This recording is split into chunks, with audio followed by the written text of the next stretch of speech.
I was 39 years old and I was like, what am I going to do? And so, the first thing I decided to do after months of, being a total victim, being pissed off, angry, and blaming everybody, I finally decided, well, that's not going to get me anywhere.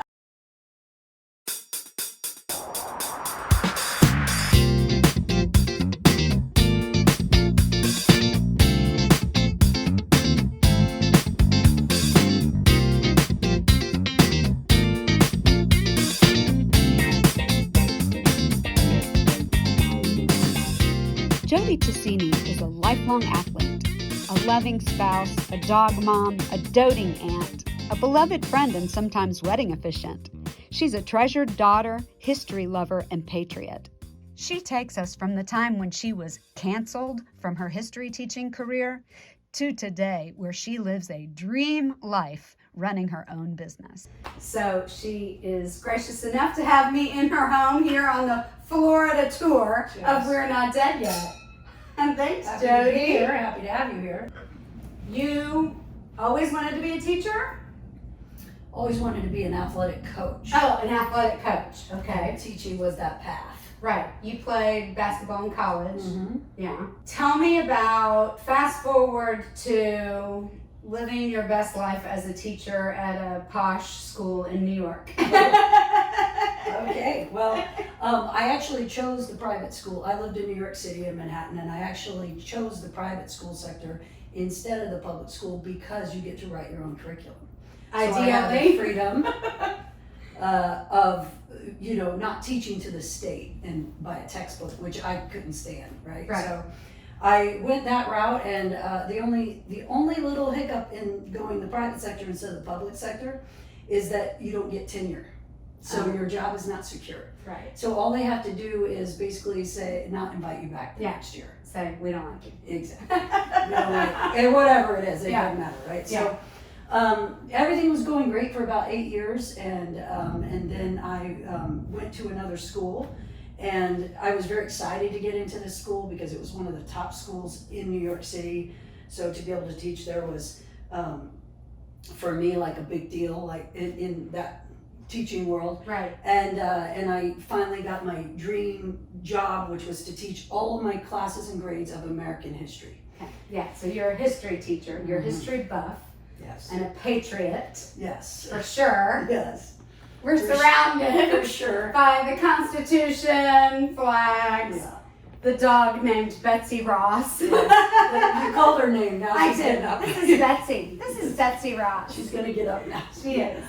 Betsy's ready for her close-up. Okay, I know I love you too. So, you're teaching history. Yes. The kids and the teachers, don't knock my wine over, okay? The kids and the teachers, okay, go back. You called her name. I Go. know. No more talking about Okay, Betsy. lay down. There we Oh, go. good job. Oh gosh, All right, you're lay in down. love. She is. Lay down. Okay. So, you're She'll stop. the parents and the teachers, by all accounts, adored you. Yes. I had I great. mean, I was. the parents and the students. The parents and the students and my colleagues, the Yeah. other teachers. I was embedded in that community. I was committed to that community. Loved everything about it. But Right. the administration was another story. This will be great outtakes. So we're surrounded by history in your office. You are passionate about it, and you conveyed that you instilled some passion in some young kids who Absolutely. wouldn't have otherwise had it. That was probably the most fulfilling thing about my career, is every kid that walked out of my house knew the Constitution. They knew the Bill of Rights backwards and forwards.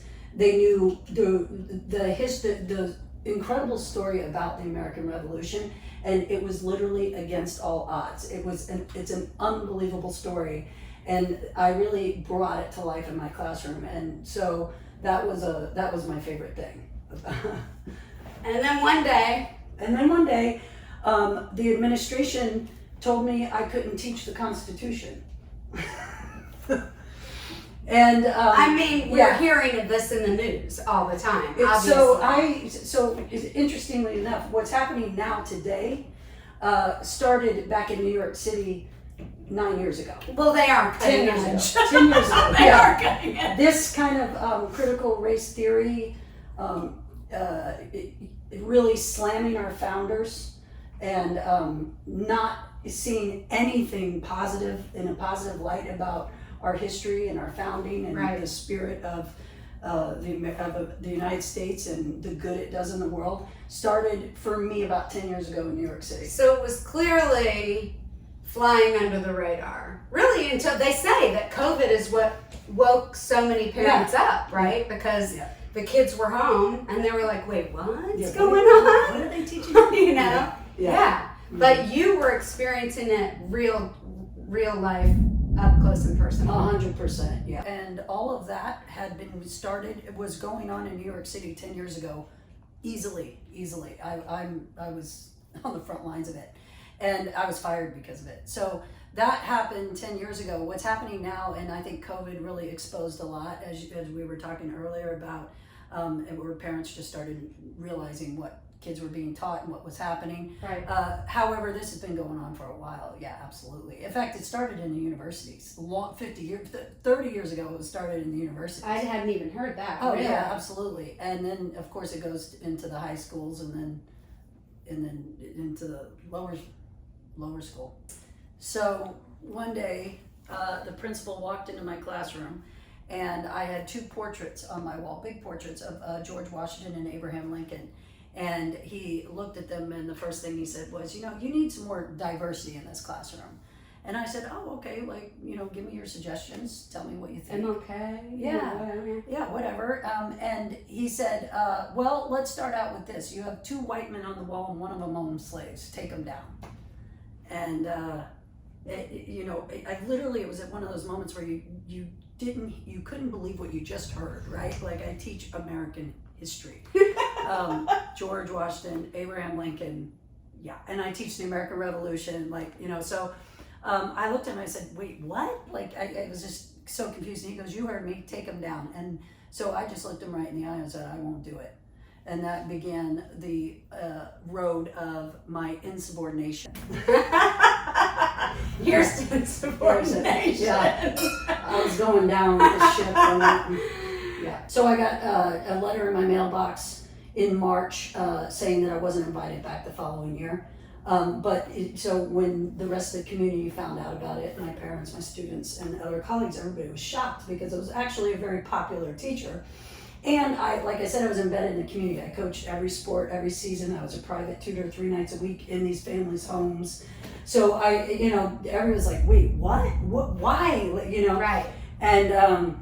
And so the truth came out that it was very political, and this very left-wing administration wanted to silence me. They didn't want me there. And all the other teachers, no one was telling them what to do or teach right. or anything else. So, and even the other teachers, even though they were, liberal and some moderates, and my parents, again, liberal moderates, very few conservatives, they all actually supported me because they said, listen, the school's vision and mission is diversity. And all we talk about is diversity of color. We don't ever talk about diversity of thought, diversity of socioeconomics, diversity of all the other type of diversity out there is just one focus on, Right. And they're like, if we really stand by diversity, why are we so threatened to have one teacher who, is teaching Actual history. Yeah. So the parents started writing letters and petitioning. They did online petitions. My kids, they set up a website, Save Tosini. They were protesting every day at school. They would wear t-shirts they had made that said Save Tosini. They would march. They put up posters. It was really disruptive, actually. And it went on, and all it did was piss the administration off even more and more. So they were doubling down, tripling down on me leaving, and it came to the final, basically, halt.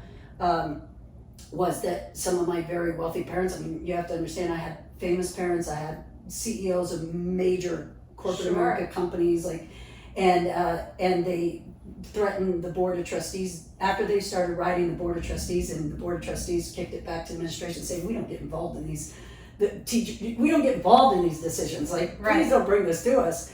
Well, they forced the board of trustees to get involved because they threatened to pull their donations from the school if they didn't get. That's how extreme it went. And so, sure enough, the administration, the board of trustees overturned the administration, and they said, "No, you're coming back." But there was a caveat.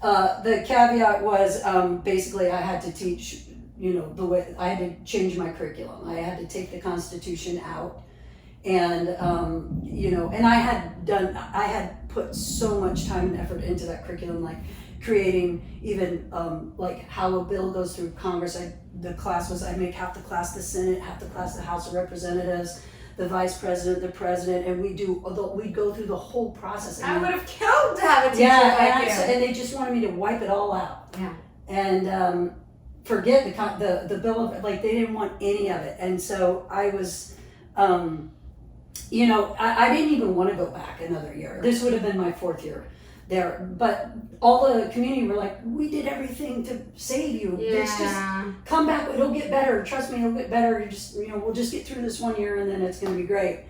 And I really did love that school and that community. So I said, okay. So I went back, and of course it was another entire year of exactly what I anticipated, which was complete torture, and made my life hell every single day.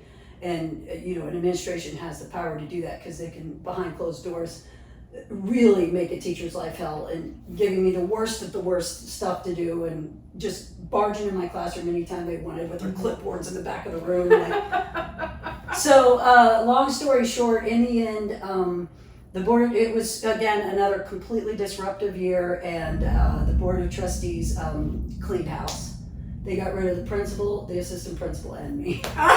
Okay! Yeah, so that was, and I was 39 years old. Yeah. And there I was, unemployed in my profession, getting ready to turn 40. And even though I felt there was some part of me that felt like I won, and the community was actually really excited that their administration was gone, because they couldn't stand that administration anyway for a lot of other reasons. So they were thanking me, and they were so sad to see me leave, but I was like, but now what? Now what? Yeah. Yeah. So you're 39, about to turn 40. The career you imagined you'd have has just come to an end. And what do you do? What do I do? Exactly. And that was probably the most hopeless moment of my life, actually. From what I had just gone through for the last 2 years, I was so depressed, so beaten, so down, so I'd gained weight, I was unhealthy, I was in debt. Not only because I was a teacher living in Manhattan, but also I was financially irresponsible. I was young. I was like, and then all of a sudden it was like, boom, this, and I couldn't get another teaching job because it was too short of a time before the following year. And even the thought of starting over in another school with another teaching job after what I had been through made me want to vomit. So I was 39 years old, and I was like, what am I going to do? And so, the first thing I decided to do after months of, being a total victim, being pissed off, angry, and blaming everybody, I finally decided, well, that's not going to get me anywhere. And, thank God, my grandfather, who's like a legend in my family, he did personal development with an organization called Landmark in the 80s, when it was really uncool, like when people thought that was like on the fringe, right? But it changed his life, and he became successful. He stopped drinking. It changed his whole life. And so, I didn't think much of it. I was a little kid, but in this moment of my life where now I'm at this crossroads at 39, for some reason I thought about my grandfather, and I get emotional to this day about it, because it was like he left me such a legacy in just taking on his own life, just that one example. So I was like, well, I'm going to do Landmark. And here's Landmark. I walk into Landmark, I decide to sign up for a seminar. And so I'm like, well, let me do some personal development. It worked for him. And I did some personal development in a seminar.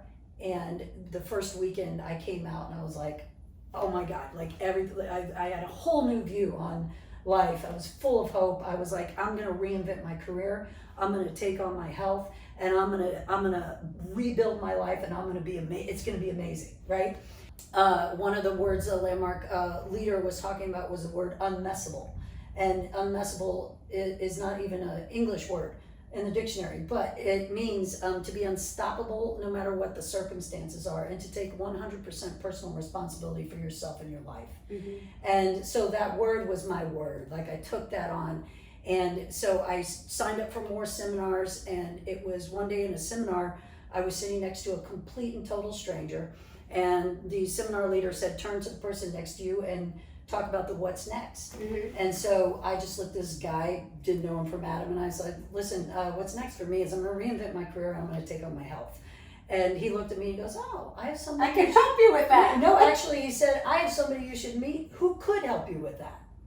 And next thing I know, I'm sitting in Alexis Romano's living room, and she's introducing me to Isogenics. And so that's how that happened. And yeah, so I felt like my grandfather led me down that path. Fast forward, my friends, Ms. Tosini is an Isogenics millionaire. So it literally changed her life. Yes, completely. Yeah. So for anybody who doesn't know, and you should, tell us what Isogenics is. So Isogenics is a network marketing company, and I had no prior experience in network marketing. Basically, it's direct selling. It's owning a virtual franchise. And what it really appealed to me about it when I was introduced to it was that I could still be able to make a difference in people's lives, which a teacher and a coach is passionate about doing. But on my own terms. I could be my own boss. I could work when I want to work. Nobody was going to tell you to take the Nobody's Constitution gonna tell me. off. Exactly. I could be my own boss. I could work when I want to work, wherever I want to work. And I get to build a team of people, and develop my leadership and help other people develop leadership. And it was all about personal development and personal growth. And so it was just speaking my language. Oh, and health and wellness. And it was just First speaking and my foremost, language. health, yeah. Health, exactly. And it was speaking my language all over the place. So even though I knew nothing about it, I was like, well, I'm all open. in. I'm open. Tell me more. And then I found out that you don't even need a lot of upfront capital. There's really no risk. Anybody can do this. And you could take a person who didn't have entrepreneur experience like me, and without risk, I could learn how to become a successful entrepreneur. Yeah. And create an income without limit. Yeah. And successful entrepreneur you have become. How big is your team? Well, in my organization, there's about 36,000 people. Yeah. However, in my direct team that's actually, sharing products or building a business and things like With that. you? Yeah, it's probably about 40 people. Yeah. Which really, you don't need a lot of people to be really successful in this. You just need some people that really want to run with you, and then a lot of people that love the products, and they're loyal customers, and then they're casually sharing with others easily what they love, and it's fun because everybody's in different places, and you just find out what that person's looking for, and then you just help them from there. And I've found so much fulfillment in this. And I was like, wow, this is like, I look back at first, I was like, why did I become a teacher? When all that happens. I can't believe I got a master's degree. I went to school. I did all this work to become a teacher. And now I look back, I'm like, wait a minute, but that experience and the skills I developed there. Because you're coaching people. Really just brought them into here. And you're still You're still a coach. I'm still a coach. That's awesome. And when did you make the move out of the Big Apple? New York, yeah. Well, we actually had planned, my wife got a job, really great job in Boston, in Cambridge, Massachusetts. She's developed drugs for cancer. So she is. Oh, well, that's a thing. Yeah, she's in biotech. Oh, man. Yeah, she's really smart. Is she? Is she? Yes. And so we had an apartment in New York, an apartment in Boston, and we had been living in New York. She was there 20 years. I was there 15. And we had an apartment in Boston, and we had decided that we were going to probably get rid of our apartment in New York and just get a big place in Boston. And right when we were in that transition, COVID hit. So we had already kind of were getting ready to leave New York, but then COVID hit, and boy, what was going on in New York and in Boston was not tolerable for a freedom-loving person like me. It was intolerable for me. Well, And, this Georgia girl was happy to be Yeah. living in Georgia for sure. Lucky you, Yeah, yes. But again, once again, it was, getting fired was the catalyst to lead me to this.